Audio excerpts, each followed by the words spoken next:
Morning students, हम unit और dimension वाला चैप्टर कर रहे थे। इसमें हमने कुछ जो भौतिक राशियां हैं वो ले ली थी और उनकी कुछ डायमेंशन यूनिट्स हमने बनाए थे। उसी ऑर्डर में हम आगे कंटिन्यू कर रहे हैं। अगर हम थोड़ा ब्रीफ करें तो हमने चाल, वेग, लंबाई, चौड़ाई, क्षेत्रफल, आयतन, सर इन सब की विमा और हमने मानदंड बना लिए थे। अब इसको आगे फॉरवर्ड कर रहे हैं। तो सबसे पहले हम बना रहे हैं आपके लिए त्वरण की विमा। किसके बात कर रहे हैं? त्वरण की। इसको हम ए सिंबल होगा इसका, हम इसको ए से रिप्रेजेंट करेंगे। तो सबसे पहले अगर बात करेंगे तो त्वरण किसे कहते हैं, तो देखो हम पहले आपसे डिस्कस कर चुके हैं। सर पहले कौन था? Sir displacement x, last lecture में हमने बात की थी। फिर हमने सर वेलोसिटी लिया, तो सर ये है डिस्प्लेसमेंट अपॉन टाइम। अब हम इस पे आ गए, एक्सेलरेशन पे आ गए, तो सर ये है velocity upon time. Velocity upon time तो मैंने बताया था कि जहां कहीं भी समय डिवाइड में हो, जहां कहीं भी समय डिवाइड में हो सर उसे हम कहते हैं परिवर्तन की दर। जहां कहीं भी समय इसमें हो, डिवाइड में हो, उसे हम क्या कहते हैं सर? परिवर्तन की दर बोलते हैं। तो सर वेलोसिटी भी कौन है? परिवर्तन की दर। सर जो आपका एक्सेलरेशन है वो भी क्या है सर? परिवर्तन की दर। ऐसे आप देखो जो हमारा फोर्स होता है सर वो संवेग अपॉन टाइम होता है। सर जो हमारा पावर होता है सर वो वर्क अपॉन टाइम होता है। ठीक है, आप और भी लिख सकते हैं। तो आप देख रहे हैं इस तरह क्या हो रहा है कि सर जहां कहीं भी समय का डिवाइड लगता है वो सबके सब क्या है? परिवर्तन की दर है। वेलोसिटी भी क्या है? परिवर्तन की दर। त्वरण भी क्या है? परिवर्तन की दर। बल भी क्या है? परिवर्तन की दर। और संवेग भी, पावर भी क्या है सर? परिवर्तन की दर। और सर किसमें परिवर्तन? तो देखो यहाँ x कौन है? विस्थापन। तो वेलोसिटी कौन है सर? विस्थापन में परिवर्तन की दर कौन? वेग। यहाँ बोलेंगे सर वेग है, तो वेग में परिवर्तन की दर कौन है? त्वरण है। सर यहाँ कौन है? संवेग है, तो संवेग में परिवर्तन की दर कौन है? बल है। और सर लास्ट में बोलेंगे सर कार्य में परिवर्तन की दर कौन है? सर आपका हम कह सकते हैं ये कौन है? शक्ति है। ठीक है, तो ये सिंपल से ज्यादा होता है कि जहां कहीं, आगे भी बहुत जगह आपको मिलेगा, तो आपको ध्यान रखना जहां कहीं भी समय का समय डिवाइड के रूप में है तो सर उसे हम बोलते हैं परिवर्तन की दर। तो सबसे पहले बोलेंगे कि सर जो हमारा त्वरण होता है सर उसे हम लिखते हैं वेग अपॉन समय। क्या लिखेंगे सर उसे? वेग अपॉन समय। त्वरण को हम रोमन में लिखते हैं ए, तो वेलोसिटी कौन है? v, और ये t कौन है? टाइम। ठीक है, त्वरण को किससे लिखेंगे? a से। तो v कौन है? वेलोसिटी, t कौन है? टाइम। तो सर सबसे पहले डेफिनेशन की बात करो। सर त्वरण की डेफिनेशन क्या हो तो बता दो दिया। सर यहां से ले लीजिए, विस्थापन में परिवर्तन की दर वेग, और वेग में परिवर्तन की दर कौन है? त्वरण। तो फिलहाल तो इतनी हम शॉर्ट में बात करेंगे। हम आने वाले जो नेक्स्ट लेक्चर चैप्टर्स होंगे सर उसमें और डिटेल से चलेंगे कि त्वरण क्या है, कितने टाइम का होता है, पॉजिटिव एक्सप्रेशन में होता है, नेगेटिव भी होता है, वो बात की बात है। फिलहाल आप डेफिनेशन तक रहिए। सर क्या डेफिनेशन है? सर हमने बोला वेग में परिवर्तन की दर। कौन है सर? वेग में परिवर्तन की दर क्या कहलाता है? त्वरण कहलाता है। तो हम कह सकते हैं सर क्या डेफिनेशन हुई? तो हम कह सकते हैं वेग में परिवर्तन की दर त्वरण कहलाता है। त्वरण कहलाता है।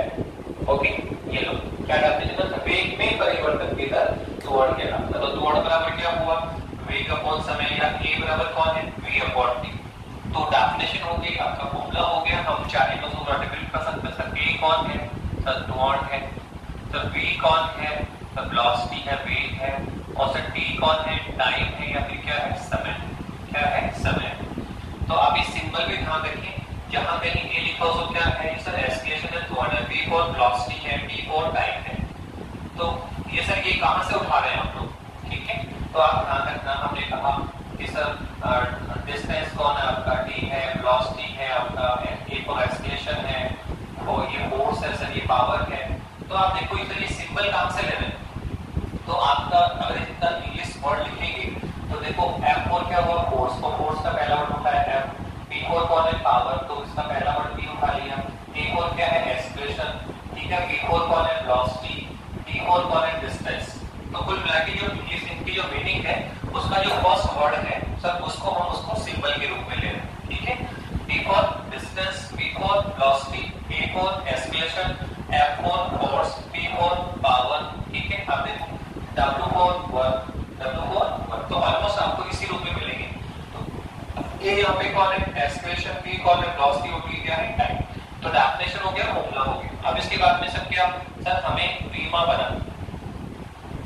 क्या बनानी है सर, विमान सर किसकी, त्वरण की।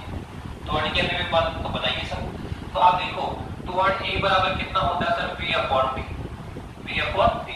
तो सर यहाँ से हमें लुकआउट हो रहा है कि सर अगर हम त्वरण की विमा बनाना चाह रहे हैं तो सर यहाँ औसत कौन है, p और t है, तो t तो कौन है, टाइम है, इसको तो हम t1 लिख देंगे, इसको तो हम क्या लिख देंगे, t1 लिख देंगे। पर सर पहले किसकी डायमेंशन निकालनी होगी सर, पहले हमें वेलोसिटी की डायमेंशन लिखनी होगी, विमा लिखनी होगी, ठीक है। तो सर पहले हम वेलोसिटी पर आएंगे। तो सर वेलोसिटी क्या होता है सर, बता दो क्या सर, ये आपने वेलोसिटी क्या है सर, विस्थापन में परिवर्तन की दर, कौन है sir, x upon t, x upon t। तो आप देखो कि अगर हमें एस्पिरेशन की विमा चाहिए, त्वरण की अगर विमा चाहिए तो सर हमें पहले किसकी विमा निकालनी पड़ेगी सर, वेग की। किसकी निकालनी पड़ेगी सर, वेग की निकालनी पड़ेगी।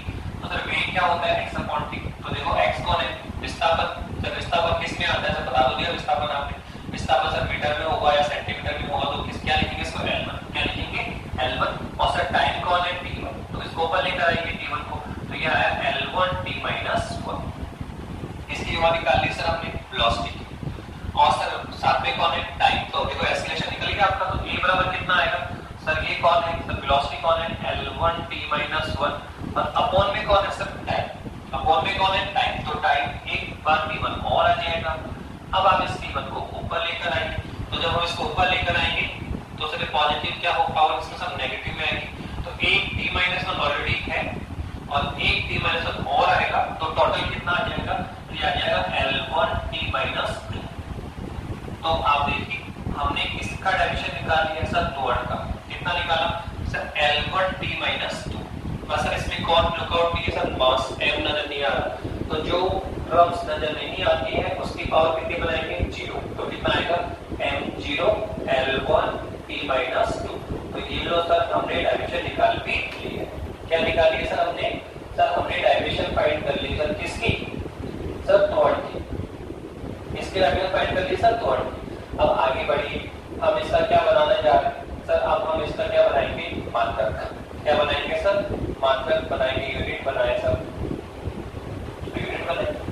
पहले क्या लिया, डेफिनेशन, फिर फॉर्मूला, अब क्या बना लिया, डायमेंशन। अब क्या बना रहे हैं सर, मात्रक बनाइए। तो सर एस्केलेशन a बराबर कितना है सर, v अपॉन t है। एस्केलेशन a बराबर कौन है, v अपॉन t है। तो जैसे एस्केलेशन का डायमेंशन के लिए हमें वेलोसिटी की डायमेंशन निकालनी पड़े, पहले किसकी डायमेंशन के लिए, वेलोसिटी की। वेलोसिटी से कौन आएगा, एस्केलेशन, ठीक है। तो ऐसे देखो एस्केलेशन का अगर हमें यूनिट निकालना है तो सर वेलोसिटी का यूनिट हमें लिखना होगा। तो देखो वेलोसिटी का यूनिट तो हम ऑलरेडी निकाल चुके हैं सर, क्या होता है सर, ये देखो यार वेलोसिटी क्या होता है सर, डिस्प्लेसमेंट अपॉन टाइम। तो मीटर पर सेकंड क्या होता है सर इसका यूनिट, मीटर पर सेकंड। डिस्प्लेसमेंट मीटर में, टाइम को सेकंड में, m किस में लिख रहे हैं, तो मीटर पर सेकंड। तो बताइए एस्केलेशन का यूनिट क्या होगा सर, वेलोसिटी का कितना होता है, मीटर पर सेकंड होता है। फिर अपॉन में सर एक टाइम और है यहाँ पे, तो सर 1 सेकंड और आ जाएगा, 1 सेकंड और आ जाएगा। तो सर टोटल कितना होगा, तो ये होगा मीटर पर सेकंड स्क्वायर। सेकंड नीचे आएगा तो मीटर पर सेकंड स्क्वायर, ठीक है। तो अगर हम वेलोसिटी के यूनिट की बात करें, ये तो होता है मीटर पर सेकंड, और ये क्या हो जाएगा मीटर पर सेकंड स्क्वायर, मीटर पर सेकंड स्क्वायर। इसको कई बार आपको ये लिखा मिलेगा, मीटर इनटू सेकंड इनवर्स 2। आप सेकंड को ऊपर लेकर आएंगे तो ऊपर आओ तो क्या हो जाएगा, -2 हो जाएगा। तो मीटर इनटू सेकंड की पावर -2, तो मीटर पर सेकंड स्क्वायर। तो ये क्या बना लिया हमने, यूनिट। बस सर ये जो बनाए यूनिट आपने सर, वो किसमें है सर, ये है MKS सिस्टम में। MKS अगर हम सर इसको सीजीएस में बनाएं तो हम जानते हैं सर MKS में कौन है, मीटर किलोग्राम सेकंड। तो सीजीएस में क्या होगा, सेंटीमीटर ग्राम और सेकंड। तो मीटर को किस में कन्वर्ट करेंगे, सेंटीमीटर में। किलोग्राम किस में होगा, ग्राम में। तो सेकंड किस में आएगा, सेकंड में। तो कुल मिला के मीटर को किस में लेकर आए, सेकंड। तो क्या आएगा सर, सेंटीमीटर पर सेकंड स्क्वायर। तो ये किस में होगा सर, सीजीएस में होगा। ऐसे आप एमपीएस में भी कैलकुलेट कर सकते हैं। तो सर ये हमने क्या बना लिया इसका मात्रक। लास्ट फाइनलाइज सर हमें देखना है सर, ये जो त्वरण है सर वो स्केलर है या वेक्टर है। त्वरण है जो स्केलर है या वेक्टर है। तो देखो बहुत सिंपल सा हमने बताया देखने का तरीका सर। क्या सर आपने भी बताया था कि सर डिस्प्लेसमेंट आया आपका x, फिर कौन है सर वेलोसिटी कितना है सर, x अपॉन t। फिर कौन आएगा सर एस्केलेशन, फिर ये कौन है v upon t।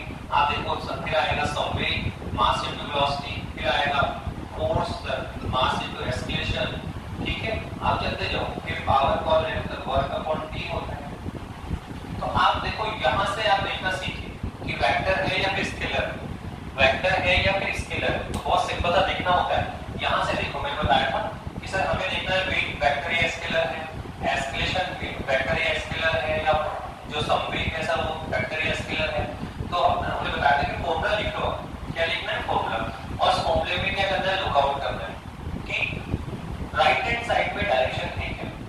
Right hand side में डायरेक्शन है क्या?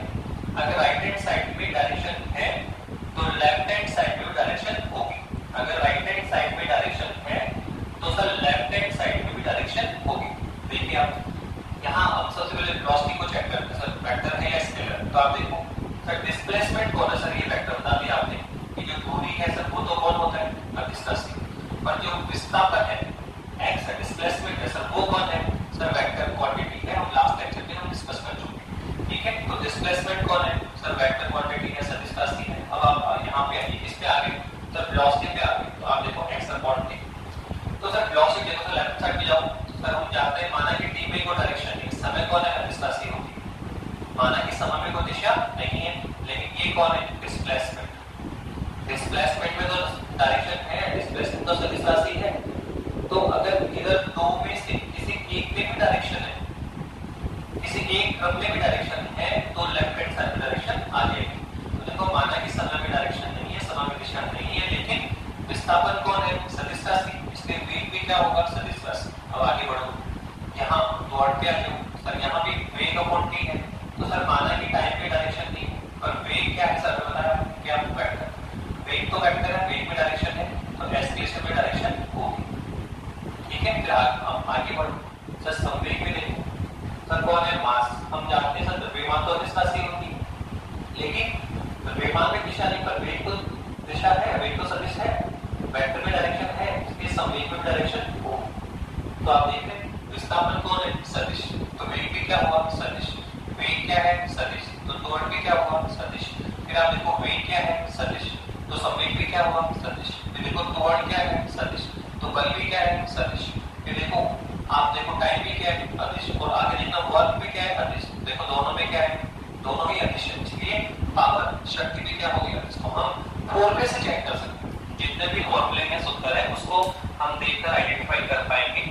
काफी हद तक हम अपना काम कर सकते हैं इससे कि लेफ्ट हैंड साइड में डायरेक्शन है तो राइट हैंड साइड में डायरेक्शन होगी। तो आप देखो डिस्प्लेसमेंट कौन है सदिश, विस्थापन क्या है सदिश, तो वेग भी क्या होगा सदिश। वेग क्या है सदिश, तो त्वरण भी क्या होगा सदिश। फिर वेग क्या है सदिश, तो संवेग भी क्या होगा सदिश। त्वरण क्या है सदिश, तो बल भी क्या होगा सदिश। इस तरह से आसानी देख पाएंगे। तो आप देखो अगर हम यहाँ त्वरण की बात करें तो सर माना कि टाइम में डायरेक्शन नहीं होती है, पर वेग क्या है सर सदिश राशि है, यहाँ डायरेक्शन है तो त्वरण में भी डायरेक्शन होगी, और जिसमें डायरेक्शन हो वो कौन है सदिश है। तो हम बोलेंगे कि जो त्वरण है सर वो क्या होती है सर सदिश राशि होती है या वेक्टर क्वांटिटी होती है। तो ये हमने किसको कर लिया सर त्वरण को, डेफिनेशन हुआ, फिर फॉर्मूला हुआ, फिर इसकी डायरेक्शन लिखी, फिर हमने इसका क्या बनाया यूनिट बनाया, और लास्ट में हमने क्या बनाया ये कौन है, ये आपका वेक्टर क्वांटिटी क्या है ये वेक्टर। नेक्स्ट हमारा टॉपिक होगा संवेग। नेक्स्ट टॉपिक क्या ले रहे हैं संवेग ले रहे हैं।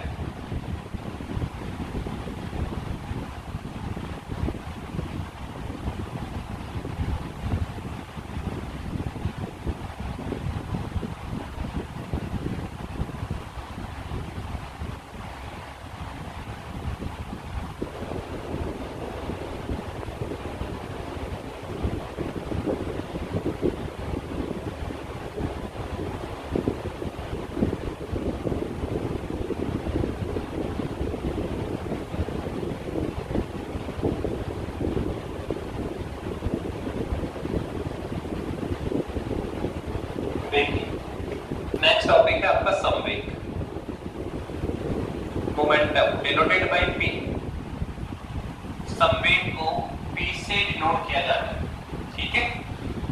तो सर क्या है संवेग, तो बहुत सिंपल सी बात है, हम ये कहना चाहेंगे कि लेट अस सपोज सर ये m मास की कोई वस्तु है, एक वस्तु है जिसका मास कितना है m है। ये कोई m मास की वस्तु है या पार्टिकल है, ठीक है, जिसका मास कितना है m है, और लेट अस सपोज सर ये v वेलोसिटी के साथ मूविंग कर रही है।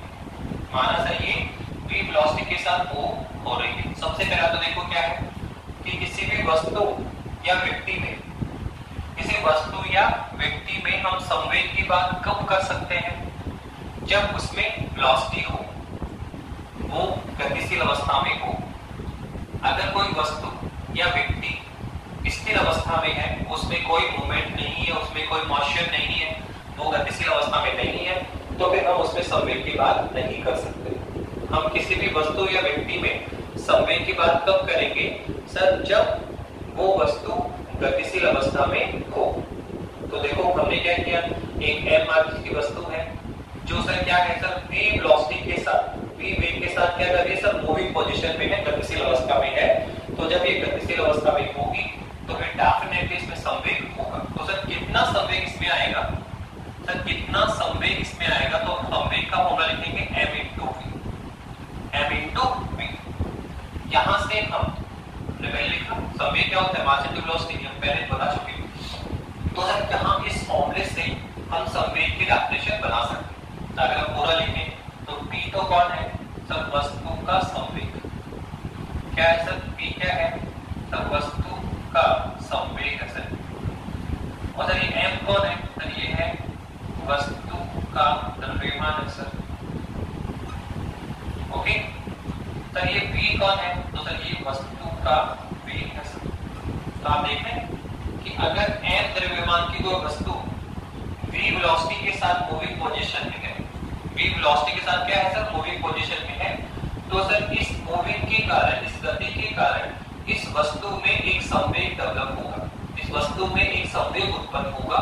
सर कितना होगा सर, वो होगा p बराबर कितना होगा सर, मास इनटू वेलोसिटी। संवेग कितना कम होगा सर, इस वस्तु का जो द्रव्यमान है और जो सर इस वस्तु में वेग है सर, उनका जो गुणनफल होगा सर, वही कौन होगा, संवेग होगा। तो जैसे सर आपने फॉर्मूला लिखा तो सर हम सबसे पहले संवेग को डिफाइन कर सकते हैं सर, संवेग की परिभाषा दे सकते हैं। क्या सर, सिंपल आप देख लो क्या है संवेग सर, किसी वस्तु के द्रव्यमान, किसी वस्तु के द्रव्यमान तथा उसके वेग का गुणनफल, मास और वेलोसिटी का पर्टिकुलर, तो किसी वस्तु के द्रव्यमान तथा उसके वेग का जो गुणनफल होता है सर, वो वस्तु का संवेग कहलाता है। आप बेटा साथ साथ नोट्स बनाना शुरू करें। मैंने पहले बताया था कि आप नोट्स के लिए क्या करें सर, जैसे जैसे हम काम करते जा रहे हैं आप फिर नोट्स को लेकर बैठिए, डेफिनेशन लिखिए, डायग्राम बनाइए और साथ साथ अपना काम करिए बेटा, ठीक है। तो सबसे पहले हम क्या लिखेंगे, डेफिनेशन।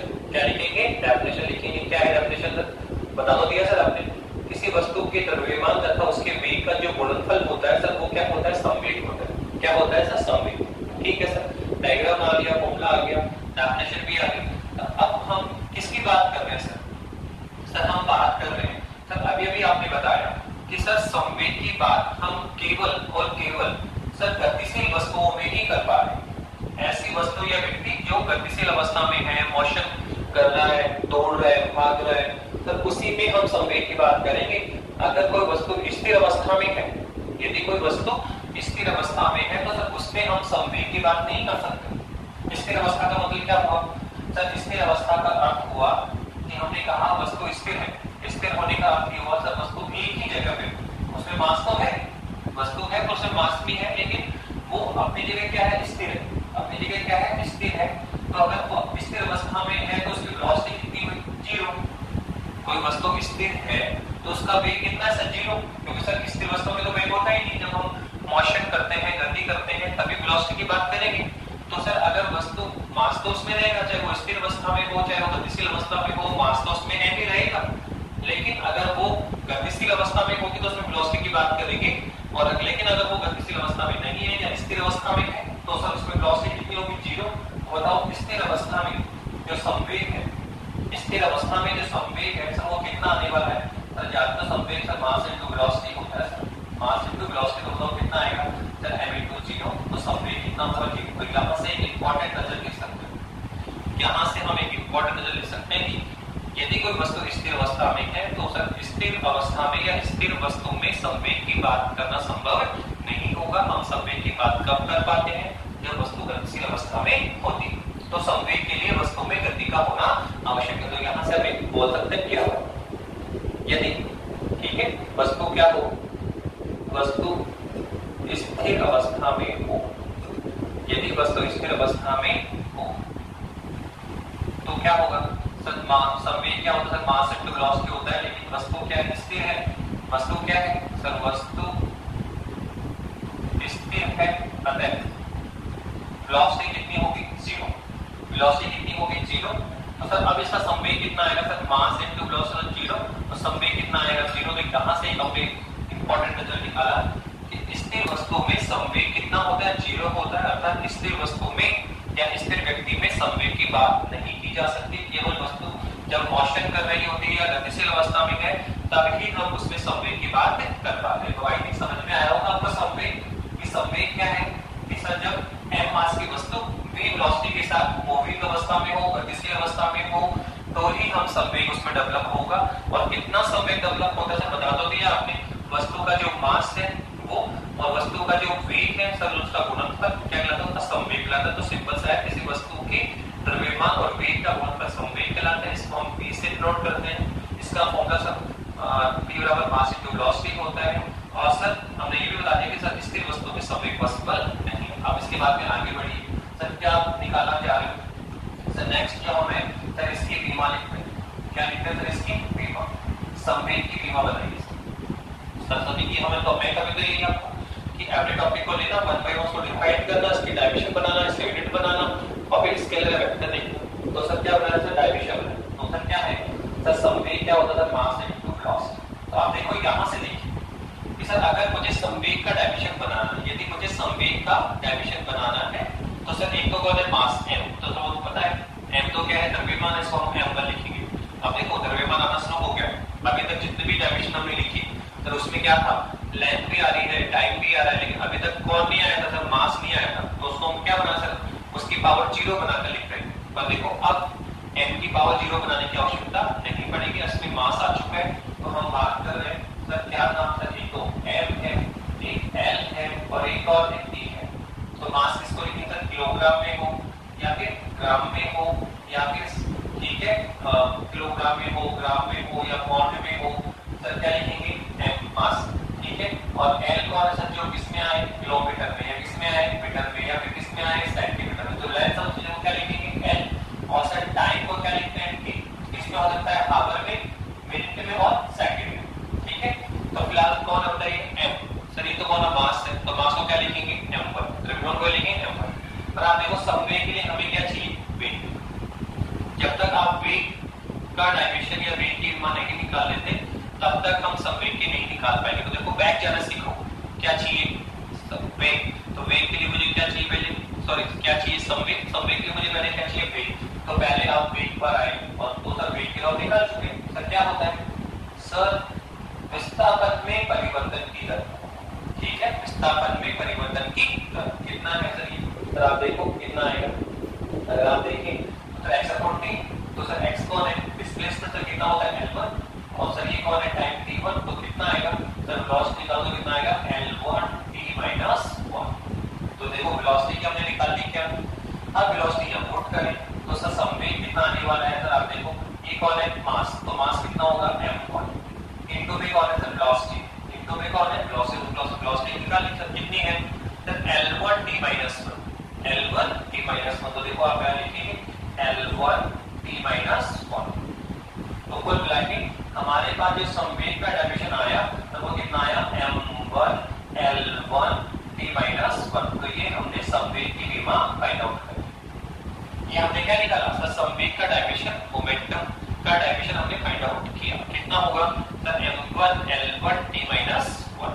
ओके, नाउ आप सर क्या बनाएंगे सर, मात्रक बनाएंगे, यूनिट बनाएंगे सर। क्या बना रहे हैं, मात्रक। तो कैसे बनाएंगे सर, कोई सिंपल है। आप सर संवेग बराबर क्या होता है, मास इनटू वेलोसिटी होता है। संवेग बराबर क्या होता है, मास इनटू वेलोसिटी।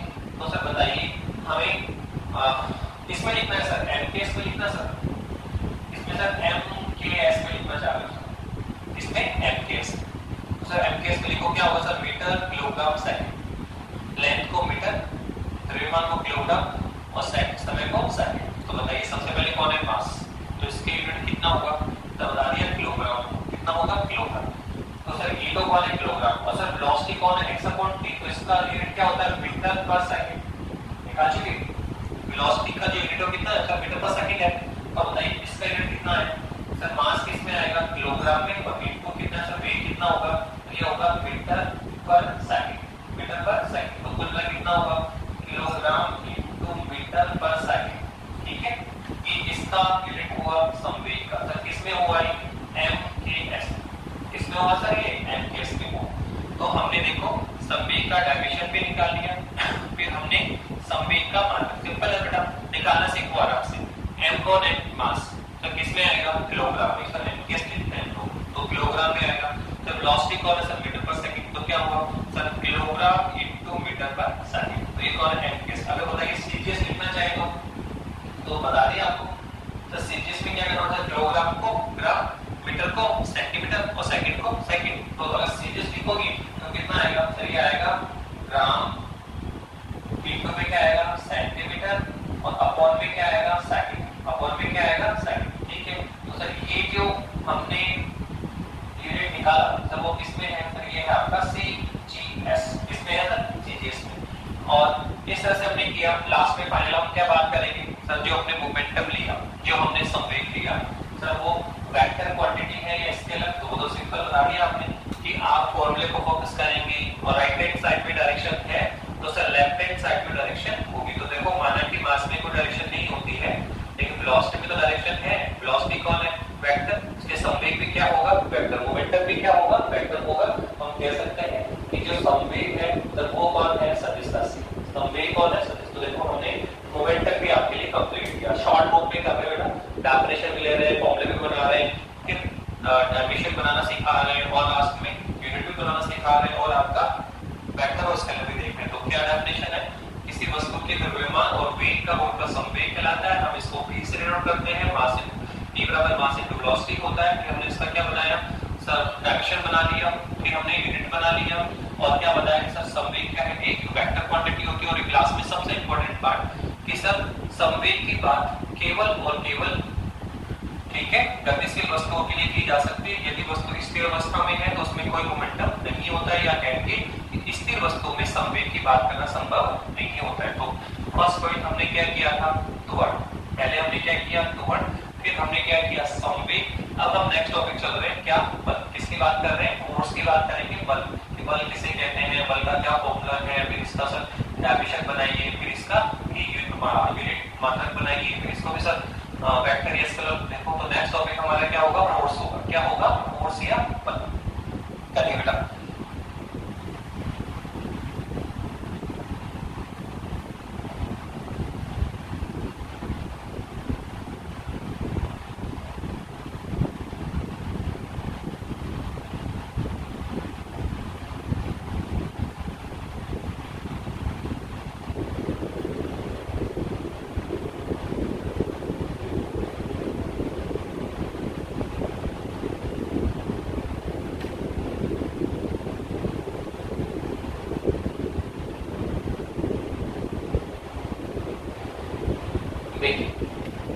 अब हम बात कर रहे हैं सर बल की, किसकी बात कर रहे हैं सर बल की या फोर्स की बात कर रहे हैं। सर क्या होता है बल, सर क्या होता है फोर्स, फोर्स की बात कर रहे हैं। तो देखो सर सबसे पहले तो हम अगर हम डेफिनेशन की बात करें तो सर माना सर ये एक वस्तु है सर जिसका द्रव्यमान कितना है m है, जिसका द्रव्यमान कितना है m है। अब सर हमने इसको पुश किया, धक्का मारा, फोर्स अप्लाई किया। हमने सर क्या किया इसको फोर्स अप्लाई किया, हमने क्या किया इसको फोर्स अप्लाई किया। तो सर जब फोर्स अप्लाई करेंगे तो माना सर हमारे फोर्स अप्लाई करने के साथ ये वस्तु चल पड़ती है। इनर्शियल में हो सकता है इसकी वेलोसिटी 0 हो, ठीक है, पर जैसे हमने इसको फोर्स अप्लाई किया, सपोज करो ये स्लोली स्लोली मूव करने लग गई है, अब ये गतिशील अवस्था में आ चुकी है। तो जैसे ये गतिशील अवस्था में आएगी तो माना इसमें त्वरण कितना डेवलप हो गया, माना इसमें त्वरण कितना डेवलप हो गया। तो सर बताओ हमने इसमें कितना फोर्स लगाया, हमने कितना इसमें फोर्स अप्लाई किया। तो फोर्स F बराबर क्या होता है F इंटू E। बेटा फिलहाल हम फॉर्मूलों से ही आपको डिफाइन कर रहे हैं, आगे चल के और भी डिटेल्स लेनी सबकी 1 बाय 1 टॉपिक में बड़े चैप्टर्स होंगे वहां पे। तो फिलहाल हम डेफिनेशन देकर इसका हम शॉर्ट ब्रीफ डायमेंशन बना रहे हैं, यूनिट बना रहे हैं, ठीक है, बाकी काफी डिटेल्स में बड़े सारे टॉपिक लगे। तो फिलहाल हम क्या करें सर फोर्स क्या है बल क्या है। तो सिंपल है कि यदि हम किसी वस्तु जिसका मास कितना है m है सर, जिसका मास कितना है m है, हमने इसको पुल किया, पुश किया, धक्का मारा, तो सर कितना हमने फोर्स अप्लाई किया F सर, कितना फोर्स अप्लाई किया F फोर्स अप्लाई किया। तो सर हमारे फोर्स अप्लाई करने के साथ माना ये वस्तु चल पड़ती है, पहले इसकी वेलोसिटी 0 माना, तो जैसे ही फोर्स आपने अप्लाई किया तो सर ये वस्तु चलने लगती है तो इसके वेग में क्या हो जाएगा, परिवर्तन। इसके वेग में क्या होगा, परिवर्तन। और जैसे ही वेग में परिवर्तन होगा तो क्या उत्पन्न होगा, त्वरण। क्यों, तो सर त्वरण की ये तो है क्या, वेग में परिवर्तन की दर। तो अगर वेग में परिवर्तन हो रहा है किसी वस्तु के तो डेफिनेटली वहां पे क्या उत्पन्न होगा, एक त्वरण उत्पन्न होगा। डेफिनेटली वहां पे क्या उत्पन्न होगा, त्वरण उत्पन्न होगा। तो लेट अस सपोज हमारे फोर्स अप्लाई करने के साथ इस वस्तु के वेग में परिवर्तन होता है, परिणाम स्वरूप रिजल्टेंट माना उसमें क्या उत्पन्न होता है, त्वरण। तो ये मान लो कि सर त्वरण कितना उत्पन्न हुआ, a। तो सर अगर मास कितना है m और डेवलप त्वरण कितना है, a है, तो सर हम अप्लाइड फोर्स निकाल सकते हैं। हमने कितना फोर्स इस पे अप्लाइड किया, सर वो कैसे निकाल सकते हैं, F बराबर ma निकाल सकते हैं। जहां पर पूरा लिखें तो बोलेंगे सर F कौन है, सर F है वस्तु पर आरोपित बल, वस्तु पर आरोपित बल, applied force on the particle या कोई भी आपका कोई भी वस्तु है, ठीक है। अप्लाइड फोर्स द ऑब्जेक्ट, किसी भी ऑब्जेक्ट पे हमने कितना फोर्स अप्लाई किया, वस्तु पर आरोपित बल। सर ये m कौन है, सर m है वस्तु का द्रव्यमान, mass of the object, mass of the object है। सर a कौन है, सर a है वस्तु में उत्पन्न त्वरण। हमने क्या किया, फोर्स अप्लाई किया। फोर्स अप्लाई करने के साथ वस्तु पहले स्थिर अवस्था में थी, फिर चल पड़ी है तो वेग में परिवर्तन हुआ जिससे उसके त्वरण उत्पन्न हुआ।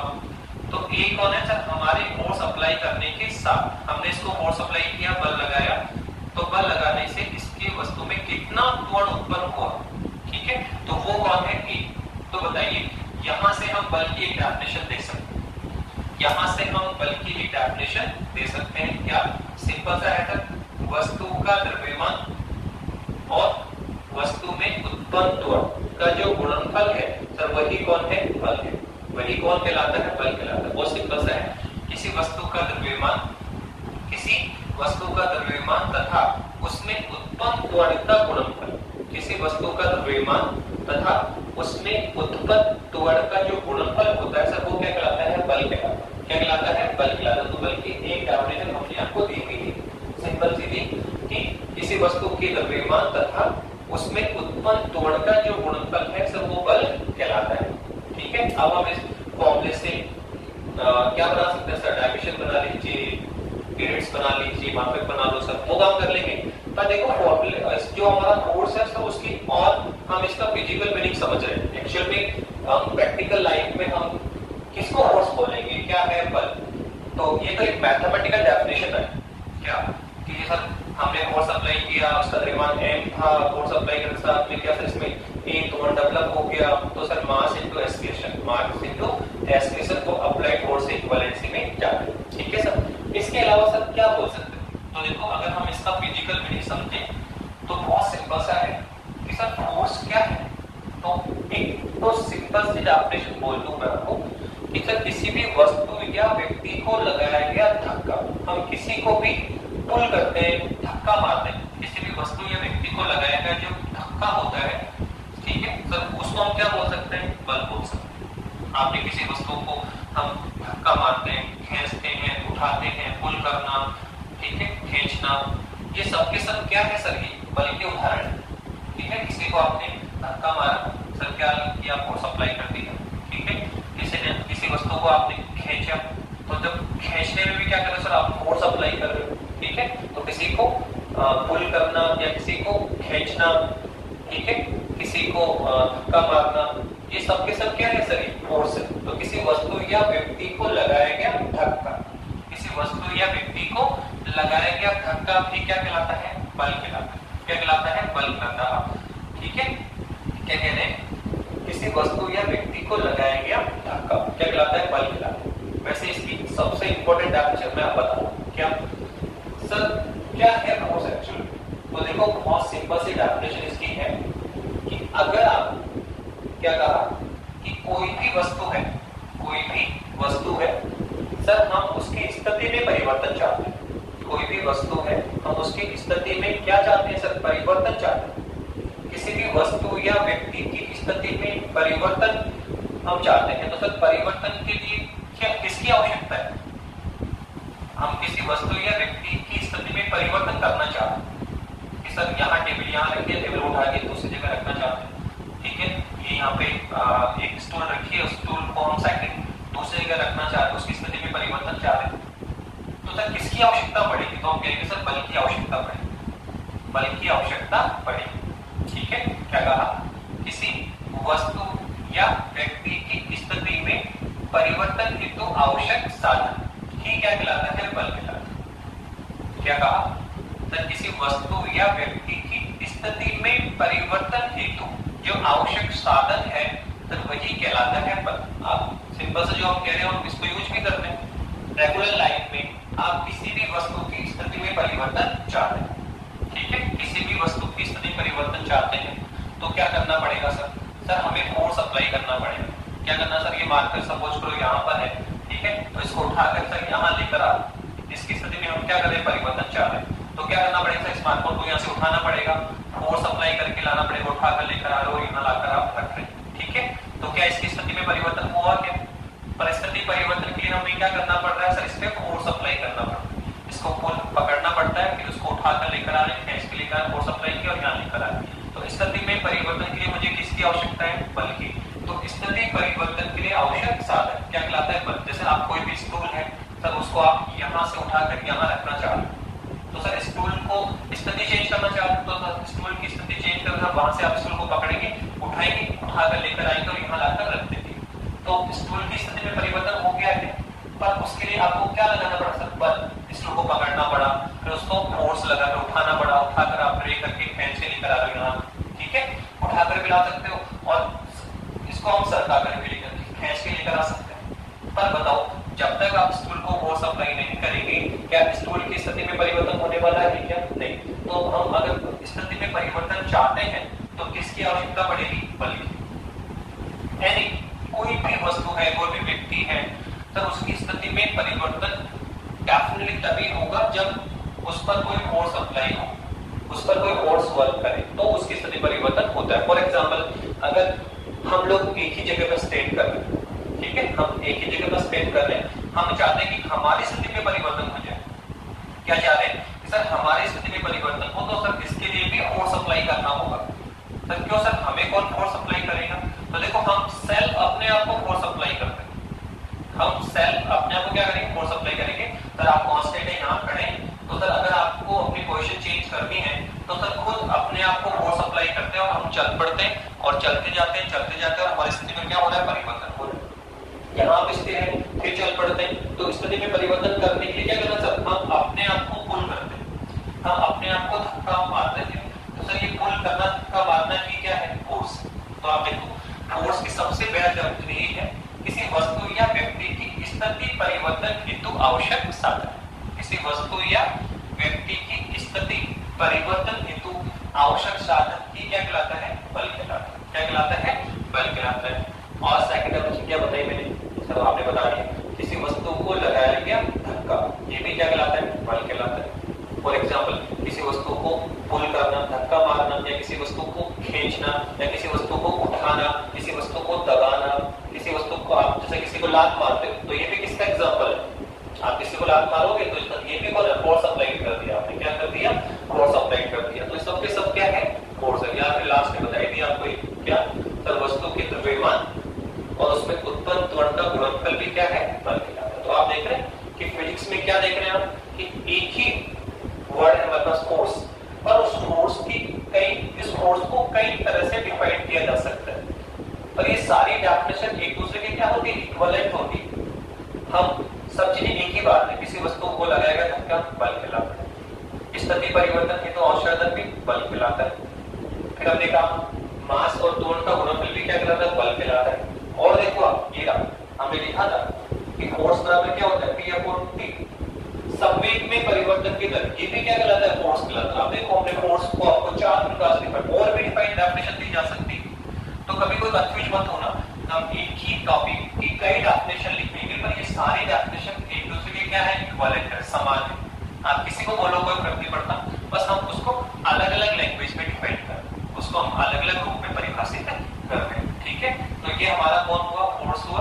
अब हम इसको आगे बढ़ते हैं कि सर फोर्स की डेफिनेशन क्या होगी, तो इसका यूनिट्स क्या होगा, ठीक है। तो बताइए सबसे पहले क्या बना रहे हैं सर, बीमा। पहले क्या बनाएंगे सर, बीमा बना लेते हैं, फोर्स बनाइए। तो फोर्स बराबर क्या है सर, एम बराबर है, तो सर आपने एम इनटू ए। तो देखो सर डायमेंशन बनाना चाहते तो सर देख रहे हैं फोर्स बराबर क्या है सर, मास इनटू ए। तो मास तो कौन है सर, m1 हो जाएगा। अब सर मुझे क्या चाहिए, एस्केलेशन चाहिए, त्वरण चाहिए। तो देखो साफ दिख रहा है, बैठ जाना सीखिए। हमें बीमा को लर्न नहीं करना है, हमें बनाना सीखना है। मतलब भी हमें बनाने आने चाहिए, हम सीख नहीं पाएंगे, अभी तो बहुत शॉर्ट में कर रहे हैं। जैसे जैसे आगे चलेंगे वैसे वैसे डायमेंशन को और लेंथ में देखना पड़ेगा, बहुत बार आपको बैक आना पड़ेगा, ठीक है। तो इसमें लर्निंग की पोजीशन नहीं समझेंगे, हम इसको लर्न कर लेंगे, याद कर लेंगे। हमें बनाना सीखना पड़ेगा, बहुत सारी फिजिकल क्वांटिटीज है, सबको हमें डायमेंशन बनाना होगा, मात्रक हमें बनाने होंगे। पूरे 11th क्लास में, पूरे 12th क्लास में आप डायमेंशन बनाते रहेंगे, यूनिट्स बनाते रहेंगे। तो आप देखोगे ये रटने वाली चीज नहीं है, इसको आप समझिए और मेंटेन करिए, बनाना सीखिए, ठीक है। तो देखो क्या होगा, ओके। तो फिलहाल बनाना सर कौन है सर, ये है मास। कौन है सर, मास। तो सर मास क्या होगा, m1। मास क्या होगा, m1 होगा सर, ठीक है। तो सर ये तो m1 में क्या चाहिए सर, एस्केलेशन। तो सबसे पहले बल के लिए मुझे क्या चाहिए, त्वरण। सर पहले त्वरण पे आए, तो त्वरण क्या होता है सर, वेग में परिवर्तन के कारण। तो फोर्स के लिए मुझे क्या चाहिए, त्वरण। अब त्वरण के लिए मुझे क्या चाहिए, वेग। तो देखो वेग पे आना पड़ेगा x अपॉन t। तो ऐसे बैक जाना सीखिए, ऐसे आपको बैक आना पड़ेगा कि पहले क्या चाहिए, फोर्स। फोर्स के लिए मुझे क्या चाहिए, एस्केलेशन। एस्केलेशन के लिए मुझे क्या चाहिए, वेलोसिटी। तो पहले डायमेंशन किसकी आएगी, वेलोसिटी की। फिर वेलोसिटी से कौन आएगा, एस्केलेशन। और एस्केलेशन से कौन आ जाएगा, फोर्स। ऐसे आप बताइए वेलोसिटी तो निकाली, इसमें से कितना होता है सर, ये तो बहुत बार निकाला सर, L1 अपॉन t। तो कितना आएगा सर, ये आएगा L1t माइनस 1। कौन है सर ये आपका, सर कौन है, L1t माइनस 1 है। अब सर क्या वेलोसिटी आ गई, तो आप इसको यहाँ लिख दीजिए। वेलोसिटी कौन है सर, L1t माइनस 1 है। अपॉन में क्या सर, एक टाइम और एक है, तो सर एक t1 और आ जाएगा। तो सर अब टोटल कितना हुआ सर, ये हो गया L1t माइनस। अब क्या हो गया सर, L1t माइनस 2 हो गया। तो अब बताइए पहले किसके निकाली, वेलोसिटी की, फिर हमने किसका निकाली, एस्केलेशन की, फिर तो एस्केलेशन त्वरण से किसके निकालेंगे, फोर्स की। तो अब बताइए फोर्स पर आ जाएगी। तो फोर्स इक्विवेलेंट क्या होगा सर, बोलो कौन है पहले, मास। तो मास का डायमेंशन कितना आएगा सर, m1। कितना आएगा, m1। फिर कौन है आपका, एस्केलेशन है सर। कौन है, एस्केलेशन। बोलो कितना आने वाला है सर, ये आने वाला है आपका L1t माइनस 2। तो ये लीजिए हमने क्या निकाल लिया सर, बल की हमने डायमेंशन या बीमा फाइंड कर ली। तो ये है सर बल का विमीय समीकरण, बताया ना, MLT के रूप में वैक्ट समीकरण। MLT के रूप में वैक्ट समीकरण सर क्या कहलाता है सर, विमीय समीकरण कहलाता है। सर बीमा क्या कहलाती है, तो बताया था कि इस विमीय समीकरण में M, L और T की जो पावर्स है सर वो क्या कहलाती है, बीमा। तो बल के विमीय समीकरण में द्रव्यमान की विमा कितनी है, 1। लंबाई की विमा कितनी है, 1। और समय की विमा कितनी है, -2। तो कई बार क्वेश्चन ये भी आता है कि बल के विमीय समीकरण में या बल के लिए द्रव्यमान की विमा कितनी है, तो द्रव्यमान की पावर कितनी है, 1। तो विमा कितनी होगी, 1। लंबाई की 1, समय की -2। अब आप चलिए आगे, सर क्या सर मात्रक बनाना चाहते हैं, सर मात्रक भी बना लीजिए। बताइए मात्रक क्या होगा, सर बताओ। F बराबर क्या होता है, m into a। तो बताइए हमें किसका मात्रक चाहिए सर, पहले तो कौन है, मास। सर m केस में लिखेंगे, सर m केस में क्या होता है, तो बता दिया आपने, m के s मीटर किलोग्राम सेकंड। तो लेंथ मीटर में आएगी, द्रव्यमान किलोग्राम में आएगा, समय किसमें आएगा, सेकंड में आएगा। तो बताइए सबसे पहले कौन आएगा, मास। तो क्या होता है सर, किलोग्राम। क्या होता है सर, किलोग्राम होता है, ठीक है। फिर सर किलोग्राम से आगे कौन है सर, आप देखो ये कौन है, ये एस्केलेशन, त्वरण। तो त्वरण का मात्रक सर बनाया था आपने, क्या है सर, ये है मीटर पर सेकंड स्क्वायर। मीटर बना चुके, मीटर पर सेकंड स्क्वायर बना के सकते हो आप, और बना लीजिए सर। e बराबर क्या होता है, वेलोसिटी अपॉन टाइम। तो वेलोसिटी कौन है, मीटर पर सेकंड, अपॉन में 1 सेकंड और है, तो क्या होगा सर, मीटर पर सेकंड स्क्वायर। हम बार-बार बना सकते हैं, बना लो। जैसे हम पहले क्या चाहिए, एस्केलेशन। एस्केलेशन में मुझे क्या चाहिए, वेलोसिटी। तो वेलोसिटी क्या होता है, मीटर पर सेकंड। फिर एक टाइम और है सेकंड, तो मीटर पर सेकंड इसका कौन हुआ, एस्केलेशन। तो अब सर फोर्स क्या होगा सर, मास को किलोग्राम, और एस्केलेशन त्वरण क्या है सर, मीटर पर सेकंड। तो कितना आएगा सर, ये आएगा किलोग्राम इनटू मीटर अपॉन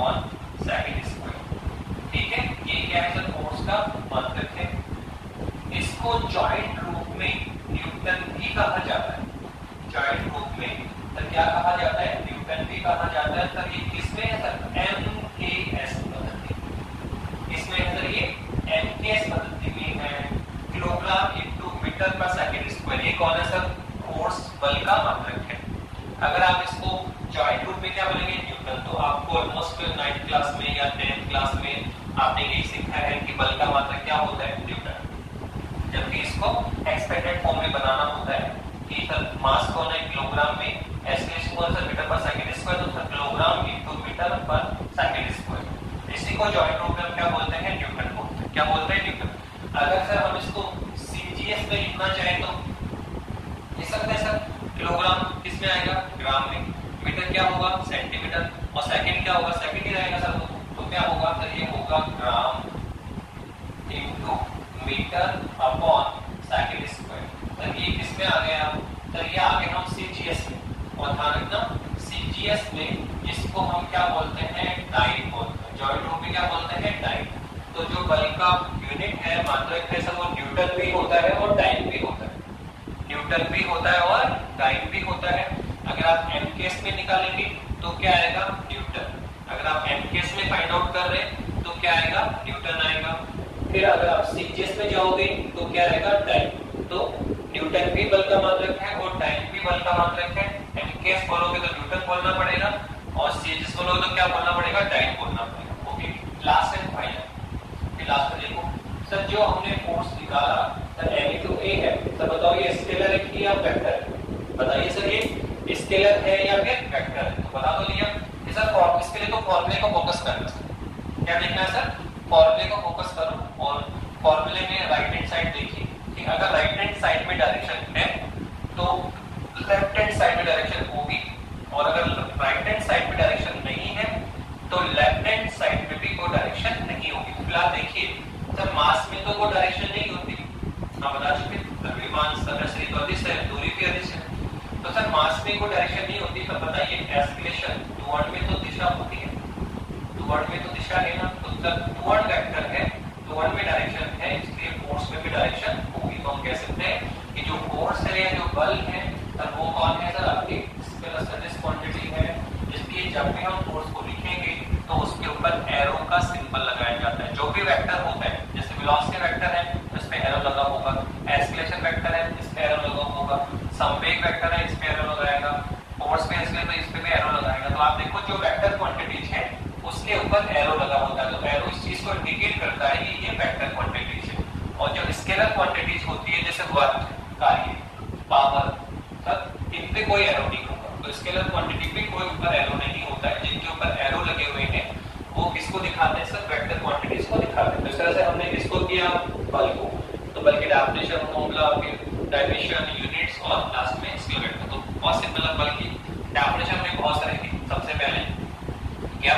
द्रव्यमान और त्वरण का गुणनफल बल कहलाता है। सेकंड आपने बताया था किसी वस्तु या व्यक्ति को लगाया गया धक्का भी बल कहलाता है। थर्ड आपने बताया था किसी वस्तु या व्यक्ति की स्थिति में परिवर्तन हेतु आवश्यक साधन भी क्या करता है? बल कहलाता है। और एक बताया था संवेग में परिवर्तन की दर भी क्या है? बल। तो आप देख रहे हैं कि एक ही फिजिकल क्वांटिटी है, एक ही भौतिक राशि है, उसको उसकी कई डेफिनेशन हो सकती है। यही हमारे फिजिक्स है कि हम एक ही बात को कई प्रकार से डिफाइन करें पर वो सभी आपस में क्या रहेगी? इक्विवेलेंट रहेगी। आप किसी भी डेफिनेशन को लिख सकते हैं पर अपने स्टैंडर्ड को देखना है कि आप किस स्टैंडर्ड पर स्टडी है। 9th क्लास में आप थोड़ा लो कैटेगरी डेफिनेशन लिखते हैं, सिंपल डेफिनेशन लिखते हैं। जब आप 11th स्टैंडर्ड में आ गए तो फिर थोड़ा सा हाई क्या लिखना चाहिए? सबसे बेस्ट डेफिनेशन ये होगी कि किसी वस्तु की स्थिति परिवर्तन हेतु आवश्यक साधन क्या कहलाता है? बल कहलाता है। यदि आप किसी वस्तु की स्थिति में परिवर्तन चाहते हो तो हमें किसकी आवश्यकता पड़ेगी? बल की। ठीक है ना। इसके बाद में सर क्या निकाला? डायमेंशन। फिर क्या निकाला? यूनिट। और लास्ट में बता दिया कि सर फोर्स क्या है? ठीक है, सदिश राशि है। तो इस तरह से हमने क्या निकाला सर? वेलोसिटी की बात कर ली, फिर त्वरण की बात कर ली, फिर संवेग की बात कर ली, फिर किसकी बात कर ली? ऐसे हमने बल की बात की। इसी को हम आगे नेक्स्ट लेक्चर में कंटिन्यू करेंगे। अभी हम 2-3 लेक्चर्स में बेटा डायमेंशन लिखना सीखेंगे, यूनिट्स बनाना सीखेंगे और ये कुछ बेसिक हम समझ रहे हैं कि वेलोसिटी क्या है, डिस्प्लेसमेंट क्या है, डिस्टेंस क्या है, वेलोसिटी कौन है, त्वरण किसे कहते हैं, संवेग क्या होता है, बल क्या होता है। ये छोटे-छोटे मीनिंग्स है बेटा और ये पहले इन सबको अंडरस्टूड करना आवश्यक है, तभी हम आगे चैप्टर में चल पाएंगे। ठीक है, तो छोटी-छोटी चीजें भी 2-3 लेक्चर में हम यही सीख रहे हैं को डिफाइन कर रहे हैं, फिर इनका डायमेंशन बना रहे हैं, फिर इसके यूनिट्स बनाएंगे। ठीक है, इस तरह थोड़ा 2-3 लेक्चर्स में हम इसको फ्लो करेंगे और फिर आगे इसके एप्लीकेशन